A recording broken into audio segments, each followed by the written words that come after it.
Bilang hubungannya hangat Pak antara Pak Jokowi dengan PDIP ini. Nah, hubungannya emang hangat betul, emang hangat dengan Mbak Puan hangat. Kalau dengan Ibu Megawati? Dengan Ibu apakah nantinya bakal pertemuan dengan Ibu Megawati setelah Mbak Puan? Ya belum, tapi Jokowi ini kan memang kalau memukul itu nyilih nabok nyilih tangan. Kalau mukul itu selalu meminjam tangan orang lain. Misalnya soal permintaan terkait dengan 3 periode. Jadi kalau sekarang Pak Jokowi ngomong itu saja, ngomong kemarin reaksi yang 1-2 patah kata itu saja, untuk sementara cukup dulu gitu. Karena begitu dia jawab saja sudah, Deddy Sitorus juga kelimpungan juga gitu kan. Kemarin malah ada statement Deddy Sitorus, kalau Pak Jokowi mau ngopi-ngopi nanti saya kasih tahu gitu ya siapa utusan itu loh. Masa kelasnya Pak Jokowi ngopi sama Deddy Sitorus?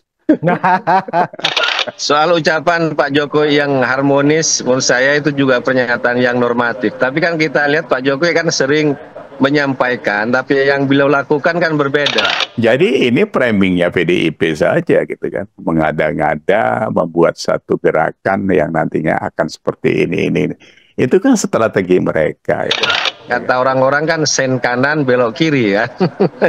Bicara soal harmonis, tapi kan di belakang juga terlihat seperti yang berbeda ya. Partai besar punya sekolah partai, punya segala macam. Ini yang dibesarkan apanya di sekolah partai itu? Mulutnya, suaranya. Kalau sekarang mau fight sama Pak Jokowi, kalau mereka punya data, punya apa-apa yang bisa menyerang Pak Jokowi, silakan saja. Nanti rakyat akan menilai kan gitu, Mas Budi. Pak Jokowi, izin menanyakan juga, apakah Pak Jokowi akan melanjutkan pertemuan dengan Ibu Megawati? Ini kan sudah bertemu dengan Ibu Puan. Apakah Pak Jokowi akan melanjutkan pertemuan lanjutan dengan Ibu Megawati sebagai bentuk rekonsiliasi dengan PDIP setelah bertemu dengan Ibu Puan setelah ini? Tadi kan dibilang hubungannya hangat Pak antara Pak Jokowi dengan PDIP ini. Nah, hubungannya emang hangat betul, emang hangat dengan Mbak Puan hangat. Kalau dengan Ibu Megawati? Dengan Ibu apakah nantinya bakal pertemuan dengan Ibu Megawati setelah Mbak Puan? Ya belum, tapi akan apa ya? Ke depan saya kira akan baik-baik saja. Antara Pak Jokowi dengan Bu Puan ada maksud tertentu nggak? Kira-kira untuk menengahi, karena kan di publik ada gambaran Pak Jokowi dengan Ibu Puan tidak baik-baik saja dengan PDIP khususnya. Kalau kita lihat sejarahnya kan memang seperti itu, bahwa PDI Perjuangan memberikan kontribusi yang besar terhadap Pak Jokowi ya. Ada 5 tiket dari wali kota, gubernur, pilpres, untuk anak menantunya 7 tiket semua total. Kemudian itu kan diakhiri dengan pengkhianatannya Jokowi. Dan kalau kita ngelihat Jokowi ini kan memang kalau memukul itu nyilih nabok nyilih tangan. Kalau mukul itu selalu meminjam tangan orang lain. Misalnya soal permintaan terkait dengan 3 periode. Itu kan orang-orang sekitarnya aja yang disuruh menyampaikan kepada publik ya. Dan itu sudah kita dengarlah secara umum. Nah, dalam kasusnya Mas Hasto ini ya kami melihat ada dugaan juga di situ, ada permainan juga. Ya paling nggak pengaruh dari Pak Jokowi terkait dengan misalnya kalau kita bicara pengangkatan komisioner KPK yang masih terhubung dengan Pak Jokowi, komisioner KPK yang baru ini. Karena kami lihat tanggal 20 baru dilantik, tiba-tiba 20 sore sudah gelar perkara kasusnya Mas Hasto. Ini kan menurut kami keanehan yang luar biasa ya dalam konteks kasusnya Mas Hasto. Pak Jokowi itu kan gini, Mas Budius. Dia orang yang punya kebajikan komplit ya. Makanya kebijakannya biasanya bagus. Kata kalau ini kan kebajikan ini menyangkut dengan moral ya. Seperti kejujuran, keadilan, kesabaran. Itu kan ada di diri Pak Jokowi itu. Jadi saya dapatkan dari beliau itunya yang paling kuat.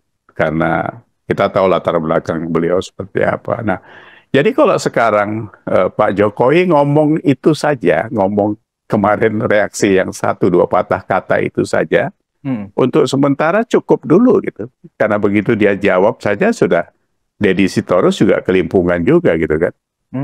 Kemarin malah ada statement Deddy Sitorus, kalau Pak Jokowi mau ngopi-ngopi nanti saya kasih tahu gitu ya siapa utusan itu loh. Masa kelasnya Pak Jokowi ngopi sama Deddy Sitorus? Nggak kelas ya menurut Pak Yas ya? Ya bukan merendahkan Deddy Sitorus. Iya. Tapi kalau mau cari apa ya kelas bantam ya jangan mau main sama kelas berat bos. Ya bisa dikuliti loh gitu kan. Ya, itu saya pikir reaksi Pak Jokowi ya seperti Mas Budius katakan tadi dan kawan-kawan di lapangan juga sama. Sebenarnya terlalu lama Pak Jokowi kalau menurut ukuran kita gitu. Kita ini kan orangnya nggak sabaran gitu kan. Benar. Ya kan? Dibantai sana sini kayak gitu dia tenang saja mesok. Kayak dari adili Jokowi sampai sekarang kan di medsos begitu luar biasanya, entah siapa yang modalin itu ya kita bisa baca lah ya. Adili Jokowi semua keluarganya. Loh, yang dari dulu yang dibilang Pak Jokowi kalau mau nuntut ya tunjukkan aja buktinya, diadukan ke KPK atau di mana di ranah hukum yang lain ya silakan gitu. Masa teriak-teriak aja kan gitu. Ya, kira-kira bentuk attacking dari Pak Jokowi selain diam aja seperti yang Pak Yas maksudkan itu apalagi Pak? Apakah misalnya beberapa nama dari 9 itu mulai akan dipanggil kejaksaan atau KPK atau seperti apa Pak Yas? Karena kan ini battle-nya kan sudah jelas. Battle ini sebenarnya antara Megawati dengan Jokowi sebenarnya ya kan. Megawati merasa kasus Hasto ya tetap dianggap sebagai politisasi hukum dan itu bentuk dari reaksi dari Pak Jokowi ketika beliau dipecat dari PDIP kan begitu Pak. Gimana Pak Yas? Saya sih bisa iya bisa tidak. Rivalitas yang selalu dibangun oleh Bu Mega ini kan efeknya jelek gitu kan. Jadi kan kalau kita pakai analogi yang apa ya, kan sekarang kita selalu bilang di negeri ini kan kalau bisa dipersulit ngapain dipermudah gitu kan. Nah kalau Bu Mega kalau bisa dipermusuh ngapain diperkawan kan gitu. Jadi semua yang berseberangan dijadiin musuh gitu. Sebenarnya kan itu tidak bijak dari dulu kan seperti itu. Nah kalau urusan dengan beda pilihan yang memicu sampai sekarang ini ya orang semua tahu lah. Karena terus efeknya kan Ganjar kalah dan sebagainya. Nah kalau pertanyaannya kapan nanti Pak Jokowi bereaksi lebih besar lagi gitu. Saya pikir yang seperti saya katakan tadi, ini orang sabar, orang punya kebajikan yang luar biasa. Ini bulan puasa, pasti dihitung juga sama Pak Jokowi. Ya kan, dia ya orang yang punya sopan santun, punya unggah-ungguh yang begitu kuat gitu, jadi nggak sembarangan. Strateginya nanti apa ya kita nggak tahu. Yang 9 orang ditarget itu juga apakah itu juga bluffing saja dari Deddy Sitorus kan gitu ya. Kalau obrolannya tadi apakah juga menyangkut soal hubungan dengan PDIP Pak? Dengan Mbak Puan tadi ngobrolin soal hubungan dengan PDIP belakangan ini Pak.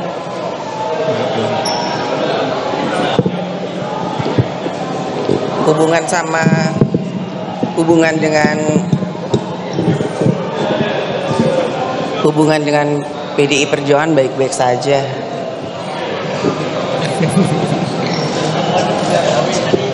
Soal ucapan Pak Jokowi yang harmonis, menurut saya itu juga pernyataan yang normatif. Tapi kan kita lihat Pak Jokowi kan sering menyampaikan, tapi yang beliau lakukan kan berbeda. Kata orang-orang kan sen kanan belok kiri ya. Bicara soal harmonis, tapi kan di belakang juga terlihat seperti yang berbeda ya. Ucapan-ucapan dari Pak Jokowi. Dan kita ngelihatlah kasus dari banyak sebelumnya seperti misalnya waktu itu menolak pencapresan Gibran ya kan, ternyata di balik itu sangat aktif ya. Kalau kita membaca misalnya laporan majalah Tempo dan bocor alus ya. Jadi wartawan nanyanya ke Pak Jokowi. Ini gimana statementnya Mbak Puan? Nah, yang bikin masalah siapa? Kok saya disuruh islah? Pak, kepala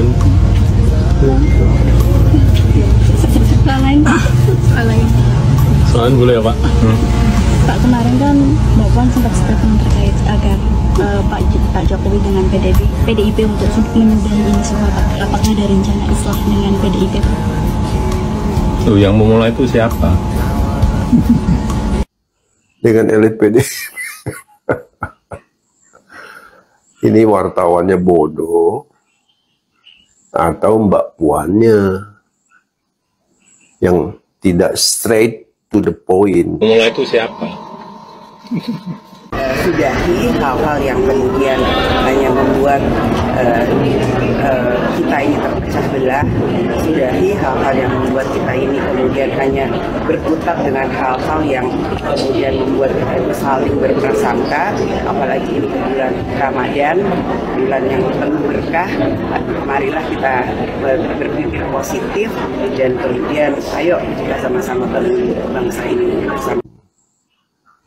Mbak Puan, kasih tahu sana elit PDIP, sudah jangan bikin masalah. Pak Jokowi itu sudah purna tugas, kenapa bikin masalah? Jadi pernyataan itu bukan untuk Pak Jokowi, tapi untuk elit PDIP. Ini wartawan nanya ke Pak Jokowi lagi. Kamu. Jadi ya mohon maaf, PDI Perjuangan dan Ibu Megawati Soekarno Putri sudah tidak percaya lagi dengan ucapan-ucapan manis dari Pak Jokowi ya, dan itu juga sudah menjadi sikap resmi partai. Di situ ada pemecatan pada Jokowi ya dan 26 anggota yang lain. Tetapi kalau menurut kami secara personal ya apa yang ditunjukkan oleh Mbak Puan ya kami tidak ada persoalan. Orang diundang namanya buka puasa, kemudian juga kita harus misalnya dalam suasana Ramadan harus menghindarkan konflik, iya. Tapi pada kasus yang lain, misalnya pembelaan kepada Sekjen PDI Perjuangan, ya kayak yang saat ini dikriminalisasi dengan kasus hukum, ya kami juga harus mengatakan fakta dan juga memberikan keyakinan yang kami miliki bahwa kasus ini terkait dengan politik dan khususnya pemecatan Jokowi, begitu. Nah, kalau Hasto sebenarnya ya kasusnya sih kasus umum kan itu Mas Budius. Ya kan, kalau ada suap menyuap, ada penggelapan, terus ada ada penghilangan barang bukti yang bisa dibuktikan. Dulu kan harusnya sudah ketangkep Harun Masiku kan, ada informasi bahwa dihalang-halangi di mana di PT IKA ya atau di mana itu. Nah itu kan kerjaan mereka semua. Jadi kalau kita lihat akumulasinya yang sekarang mereka harus terima, itu sebuah proses saja kalau menurut saya. Ya secara politik bisa saja, apakah itu dulu ditahan, terus sekarang karena sudah retak menjadi menjadi peluru untuk menghantam ke PDIP, ya bisa iya, bisa tidak menurut saya. Pak Jokowi itu apa? Sekali lagi yang saya ingatkan apa yang dikatakan Roma Hurmuji waktu Kongres di 2014 sejak Pak Jokowi kepilih pertama kali jadi presiden gitu kan. Yang di Bali itu Pak Jokowi sudah presiden, nggak dikasih ruang pidato, datang disorakin dengan gitu kan. Itu kan sudah mulai dimusuhi karena memang permintaan untuk menteri yang lebih banyak kan nggak diladeni Pak Jokowi kan. 4 atau 5 sampai 2019 pun jatahnya tetap segitu. Nah ini kan orang memang beda ya, berwawasan kebangsaan sama berwawasan kekuasaan ini beda jauh.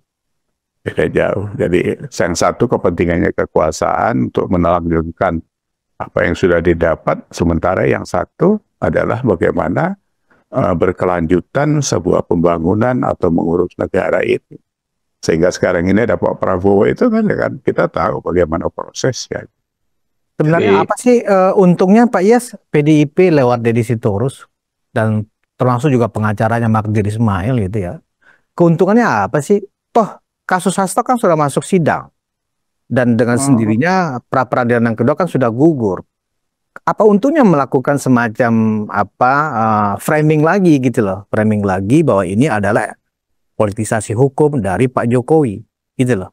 Ketika sudah sampai di pengadilan kan mestinya kan diungkap aja kebenarannya di pengadilan kalau memang merasa ini adalah politisasi hukum. Sampaikan bukti-bukti, sampaikan dokumen, bawa saksi, kan begitu mestinya Pak Yas. Iya, yang normal harusnya seperti itu. Tapi ini kan PDIP, ya kan? Ini kan Megawati gitu. Jadi kalau mereka itu lebih wise dari awal, kan tidak ribut seperti ini gitu. Justru itu menjadi apa ya, menjadi trigger terbukanya kualitas mereka secara keseluruhan kan. Ini kan satu koloni yang berpikirnya sama, teriak-teriak gitu kan. Kalau dibilang untungnya apa, ya nggak ada untungnya memang. Apa yang mau dibuat mereka? Yang disuruh nyerang Deddy Sitorus, ngomong apa saja. Mereka tiap hari kan ngomongin apa saja itu kan. Yang sifatnya itu memojokkan Pak Jokowi. Ya nggak ada untungnya. Bahwa Pak Jokowi itu mementingkan kepentingan publik, tapi itu Jokowi 2014, 2019 awal. Jokowi adalah berarti udah ada berubah gitu ya. Tapi kan di akhir-akhir kan kami melihat Pak Jokowi kan lebih mementingkan keluarga, ya kan? Kami melihatnya seperti itu. Ini kan fakta yang juga nggak bisa dibantah, ya kan?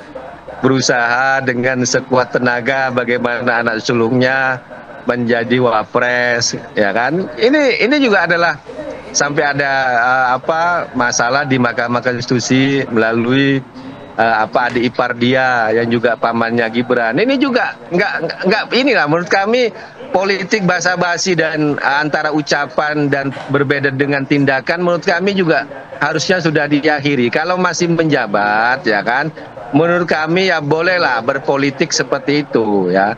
Tapi ketika kita sama-sama sudah ngelihat selesai, di situ ada kehendak evaluasi dari masyarakat ya. Kita juga harus membuka ya.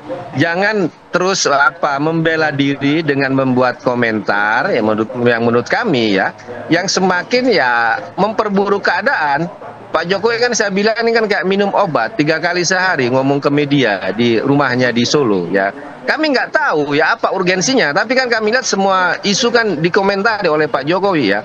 Kalau kita benar-benar mau bicara soal katakanlah mengajak kepada harmonis ya.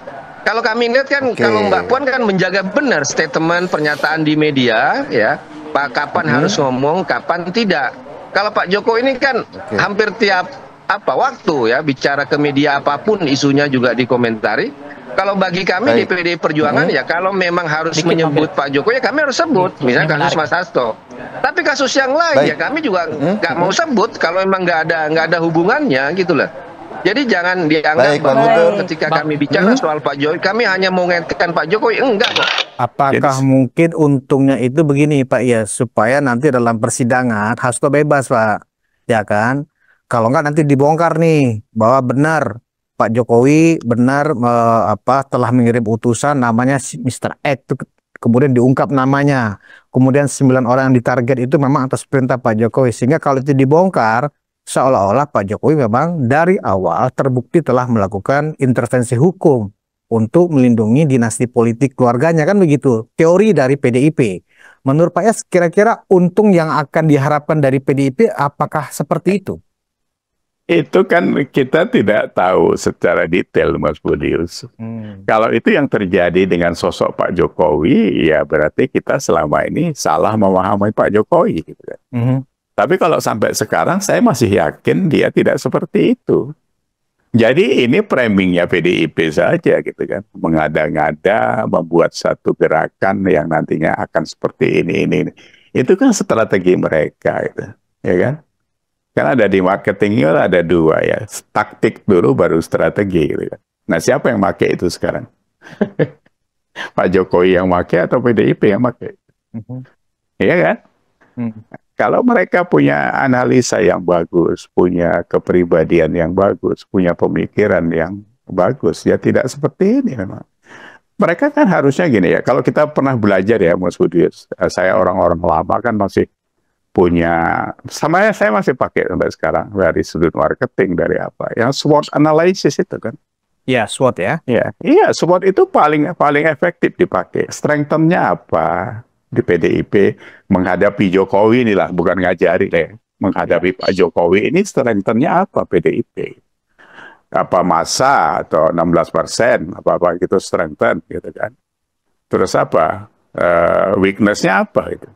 Kalau ini diserang seperti apa baliknya dan sebagainya. Opportunities-nya apa? Yang terakhir ancamannya apa? Masa orang-orang yang orang-orang hebat di sana ya? Hebat lah, ada Todung. Kok nggak bisa menganalisa SWOT itu secara terukur kan begitu? Iya dong. Masa aduh, partai besar punya punya sekolah partai, punya segala macam. Ini yang dibesarkan apanya di sekolah partai itu? Mulutnya, suaranya. Kan nggak gitu. Jadi kualitasnya yang saya lihat agak sedikit ada question mark juga di situ. Ini kan sekarang udah kebaca orang. Yang membuat mereka makin lemah itu karena medsos begitu terbuka sekarang. Jadi kebaca orang, teriak pagi itu langsung sampai seluruh Indonesia kan gitu. Terus yang diomong itu ngomong kosong semua itu. Dijengkali orang sekarang.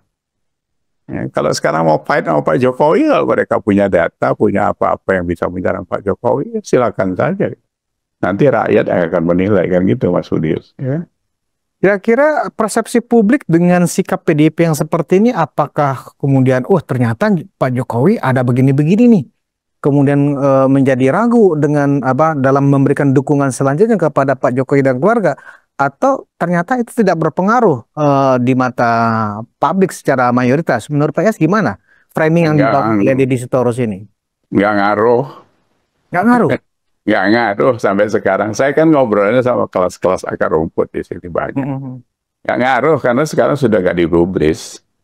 Dari sejak kemarin waktu kampanye Pilpres sampai pemilihan itu kan di situ menunjukkan sikap yang luar biasa. Saya kan pernah ngomong sama Mas Budius.